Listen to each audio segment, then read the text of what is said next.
Hello everyone. So today now we are going to talk about the marriage system in India. So see, marriage is one of the most important part in one's life, and marriage is common in all religion, in all society, in every region of the world. So since we are now bounding our since we are bounding our explanation on marriage or the perspective of marriage in India, in the Indian context. So see, according to the Hindu text, there are three main aims of the marriage. One is dharma, which is duty. Other one is praja, which is progeny or the offspring, and third is the rati, which is essential gratification. So these three are the main aims of the marriages according to the Hindu text. But according to the Muslim, marriage is seen as a sunnah, which is a traditional obligation which must be fulfilled by every Muslim. So in general, if you see, marriage is a social institution. Even in the context of religion, if you'll see, marriage is a social institution in India. So even if according to a report of the Committee on the Status of Women in India in 1971 indicates that only 5% of the women in India never marries.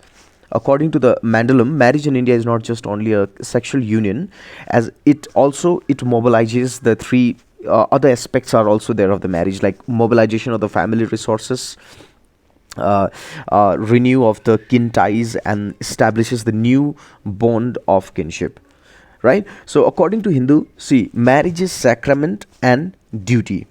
Understand these things. Marriage is a sacrament or duty, and rites like homa, offering to fire, pani grana, which is taking bride's hand, and the saptapadi, which is a taking 7 steps together with both together, bride and groom. Which these rites gives a sacred meaning to the marriage in Hindu. It is bound by the rules like exogamy and endogamy. Endogamy, as you know, it is based on the religion and caste. Exogamy, it is based on the gotra, clan, village, etc. All right. See, but in South India, if you see, it is not strictly followed, or where there is a preferential marriages is practiced. According to Hindu Marriage Act 1955, it does not allow the marriage within the five generation in the father's side and three generation in the mother's side, and the polygamy is strictly prohibited under this act in the Hindu marriage. Okay, not in the Muslim or the Christian. According to the Muslim, marriage is still governed by the religious factors, with the legal codes, with no legal codes, like no sacraments. They don't consider marriage as a sacrament but like a contract, and marriage is solemnized through the nikanama. Polygamy is also allowed, and male can have up to four wives. Other thing is that in it is a cross and the parallel marriage cousin is also allowed. Mihr, it's a system in the marriage Muslim which is guaranteeing some security to the women. But if you see it, actually, then there is hardly anything left for the women as a security, economic or the financial independency for the women. It's hardly in this system. So Muslim Women Protection Right on Marriage Act of 2019 basically decriminalized the triple talaq. Right now, see, if you see now in the reason wise, since India has a different part, India is diverse in country. So India comprises of various region: north, central, western, eastern, and southern, right? So we'll see now in north and central India, levirate and the socrate is practiced. If you see what is levirate, the levirate is when a brother marries a deceased brother's wife, and sororate is a practice when husband marries a wife sister if wife is dead in such cases. And levirate is a taboo among the higher caste in northern India, and sororate is practiced by the upper caste also. But both of this levirate and sororate is nowadays losing relevance. Over the years, we must understand here, other thing is that what are the changes that came in the marriage system in India. Okay, over the years, family and the marriage both underwent uh, a major changes, like widow marriage eventually came into our society. Reformative legislation like Sarda Act of 1929, which actually raised the age consent and curbed the mean acts of the child marriage. Other is Hindu Marriage Act of 1955 was introduced. Special Marriage Act of 1954 was introduced. Divorce and widow remarriage is no longer a stigma in our society. Now, what factors has led to the changes?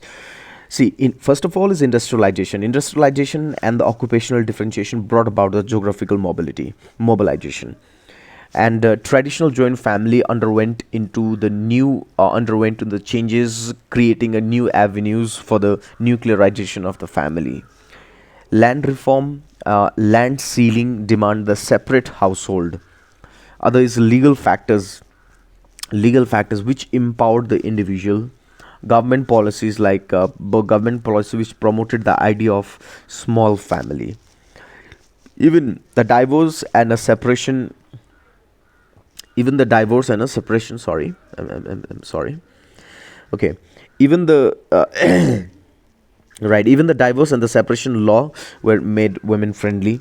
This was also the provision, and education promoted the liberal thinking, and urbanization basically led to the migration. Since urbanization is nothing but just a migration of the people from the rural to the urban area, it is a urbanization. But there is also the one factor, but this is not happening. The mobilization is not happening, in a whole family is not mobilizing. This is because of the high living cost in the urban areas. Well, now, if you see, going ahead, manner of the mate selection. See, of course, marriage comprises of the union of the two person, right? But this two person, when it comes into this sacrament or the contract of marriage, then both of them follows a certain criteria of a selection of the mate. So manner of mate selection is also changing by time. Like example, love marriage is becoming common. Youth flouts the traditional norms and choosing mate in free manner. Intercaste marriage is becoming norm. Also, government is also promoting the intercaste marriage. Government is giving financial assistance. Like for example, in Sikkim, if anyone marries intercaste, in such cases government provides financial assistance of for 10,000 rupees. So these are certain steps even taken by the government to promote the intercaste marriage. Hybrid form also exists. Hybrid form is also emerging these days, like love, arrange, and marriage. This is also a hybrid form of a marriage system. Also, there is a due to the career orientation and the spread of the higher education is leading to the rise of the marriage age. Live in relationship, single parent family, and same sex marriage.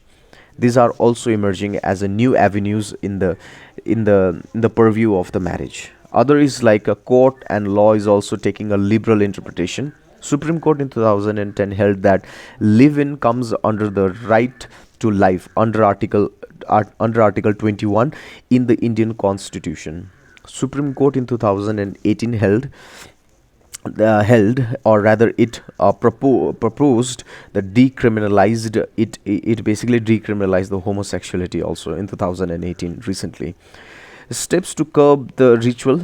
Now if you come ahead and seeing what are the steps taken by the government in order to curb the rituals and the traditional norms, like intrusion of the technology, which which is basically believed that it will develop a secular scientific outlook.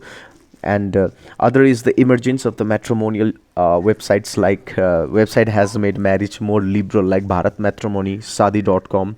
This has made the marriage a more liberal in a way. So on the other hand, rise of caste and community based matrimony has also come up, like for example, Bharat Matrimony is one of them. As of 2022, divorce rate in India is just around 1%. But the divorce rate is just around 1%, and this is being attributed to the constraint, or the opposition is basically from the socio-cultural factors. This does not allows in India, or rather it is a it is a major reason for the low rate in the divorce. Now, what are the challenges that is faced by us in the marriage in India? Despite such steps, materialism in marriage, refuses to die Ritualism refuses to die in India, and next is remarriage is still a challenge in India due to the socio-cultural factor, as I said. So this is about the marriage system in India.